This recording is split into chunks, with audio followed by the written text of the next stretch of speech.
Di pihak lain, pemirsa, calon Bupati Karangasem Igede Dana bersama istri dan anak memilih bersamaan di TPS 20 di Banjarlebah, Desa Datah, Kecamatan Abang, Kabupaten Karangasem. Mereka sudah tiba di TPS pada pukul 7 WITA.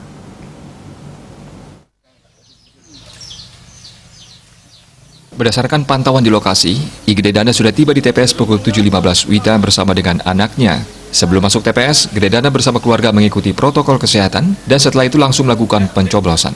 Igede Dana mengatakan sebelum datang ke TPS bersama keluarga, pihaknya lebih dulu melakukan persembahyaan untuk memohon doa agar diberikan kelancaran dan kemenangan dalam pilkada ini. Igede Dana yakin dengan diri sendiri dan kekuatan alam di Karangasem. Igede Dana menambahkan dirinya berharap di pilkada ini mampu melahirkan sosok pemimpin yang baik dan benar-benar ingin memajukan Karangasem demi perubahan yang lebih baik. Pihaknya optimis mampu meraih kemenangan 55, meski mengaku jarang pulang dan tak pernah meminta dukungan, pihaknya yakin bisa menang di TPS 20. Bila menang, ia akan sangat bersyukur dan berjanji melaksanakan visi misi agar Karangasem bisa lebih maju.